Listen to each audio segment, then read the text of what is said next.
Allez, bonjour à tous, nouvelle semaine qui démarre, j'espère que vous allez bien. Bitcoin a quasiment 122 000 $ ce matin, Ethereum 4 280 $. Donc là, ça part vraiment fort sur ce début de semaine. Et donc pour aujourd'hui, on va faire un point complet sur le marché pour voir un peu ce qui peut nous attendre pour les prochains jours.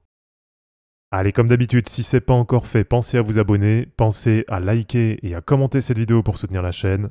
Et pour ceux qui veulent vraiment tout exploser sur cette fin d'année 2025, pour ça, vous avez juste à cliquer sur le lien Linktree en description et à rejoindre les différents groupes qui vont vous aider à bien booster vos gains cette année.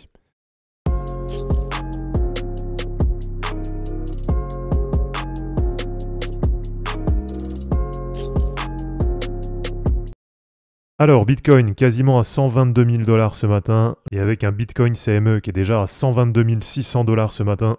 Donc là, vraiment, le début de semaine, il part super fort. Et alors, on le voit sur la bougie de la semaine dernière. Là, c'est une bougie qui est vraiment super positive et qui a permis de récupérer quasiment toute la baisse de la semaine d'avant.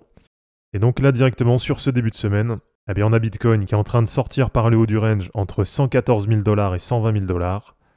Et donc Bitcoin qui est en train de rentrer dans la zone entre 120 000 $ et 130 000 $. Alors, je vous rappelle que dans cette zone, entre 120 000 et 130 000, donc bien sûr le plus proche possible de 130 000, eh bien c'est une zone qui m'intéresse pour prendre un éventuel TP sur Bitcoin, sans doute entre 25 et 30% de la position totale. Donc à voir un peu là comment ça va évoluer. En tout cas là cette zone, moi c'est vraiment une zone qui m'intéresse.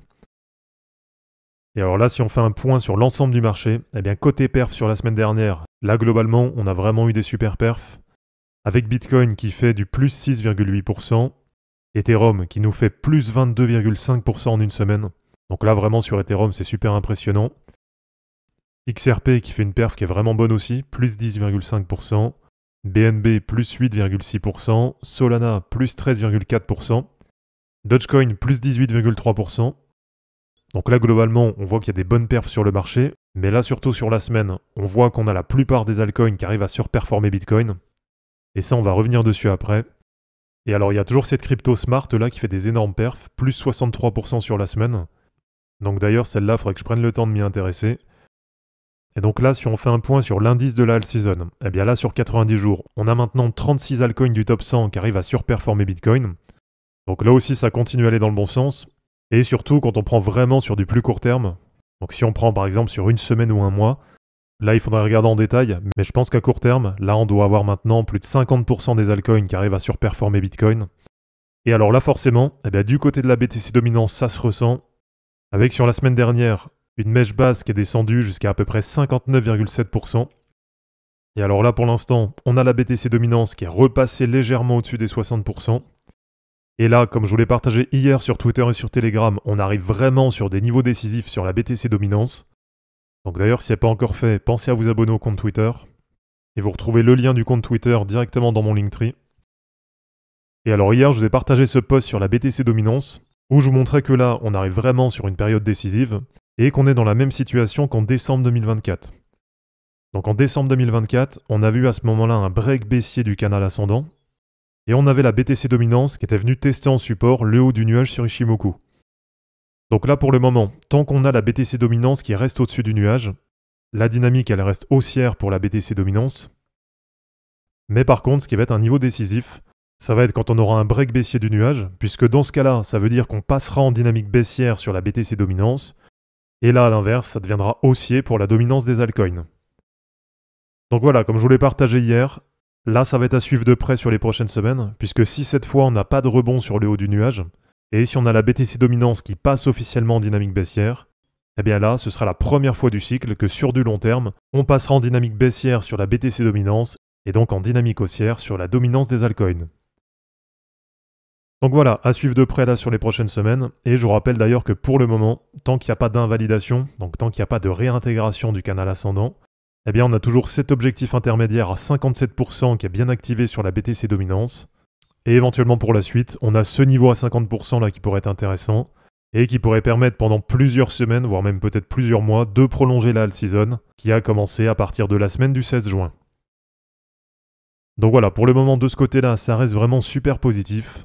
Et alors du côté du market cap crypto, eh bien là c'est pareil, on arrive de nouveau cette semaine sur un niveau vraiment décisif, avec peut-être pour la première fois une clôture hebdo qui pourrait se faire au-dessus des 4 000 milliards de dollars,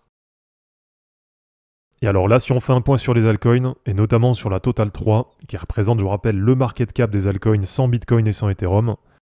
Donc là aussi, on voit clairement que là, sur la semaine, on est aussi sur un niveau important, avec peut-être enfin le break haussier de la résistance à 1060 milliards de dollars.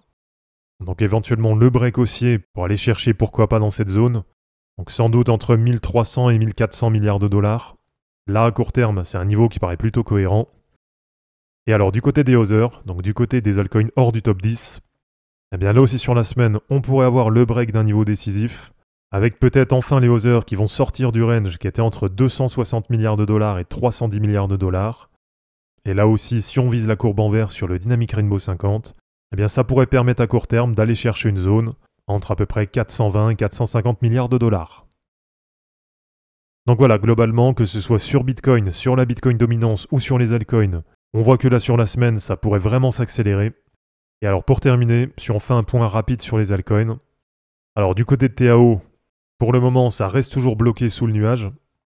Donc TAO qui reste pour l'instant toujours en dynamique baissière sur de l'hebdo.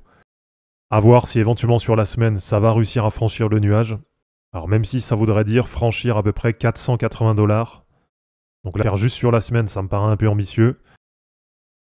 Du côté de Solana, là c'est pareil sur la semaine, ça pourrait bien s'accélérer. Avec Solana qui pourrait profiter du swing de nuages pour éventuellement repasser en dynamique haussière.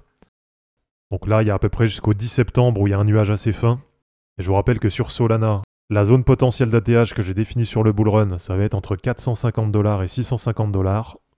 Donc avec un ATH moyen, ce qui me paraît le plus cohérent, vers à peu près 550 dollars. Voilà, en tout cas Solana là, qui est maintenant pas très loin de repasser officiellement en dynamique haussière. Et allez, pour terminer, par exemple du côté de PP, là il y a pas mal de meme coins qui sont dans cette configuration, avec là aussi un nuage qui est assez fin, donc éventuellement pas mal de meme coins qui pourraient repasser en dynamique haussière sur les prochaines semaines. Donc voilà, globalement le marché qui reste bien orienté à la hausse, et avec sur la semaine pas mal de niveaux décisifs qui pourraient être testés. Donc on va suivre ça de près. Et là sur la semaine, comme je vous dis, en fonction des niveaux qui vont être breakés, il pourrait vraiment y avoir une accélération. Et donc s'il y a des altcoins en particulier qui vous intéressent pour des analyses, eh bien dans ce cas-là comme d'habitude, n'hésitez pas à me les mettre en commentaire. Donc voilà les amis, c'est terminé pour cette vidéo, j'espère en tout cas que ça vous aura plu. Comme d'habitude, pensez à vous abonner, à liker et à commenter cette vidéo pour soutenir la chaîne. De mon côté, je vous mets tout ça en ligne et je vous dis à bientôt. Ciao!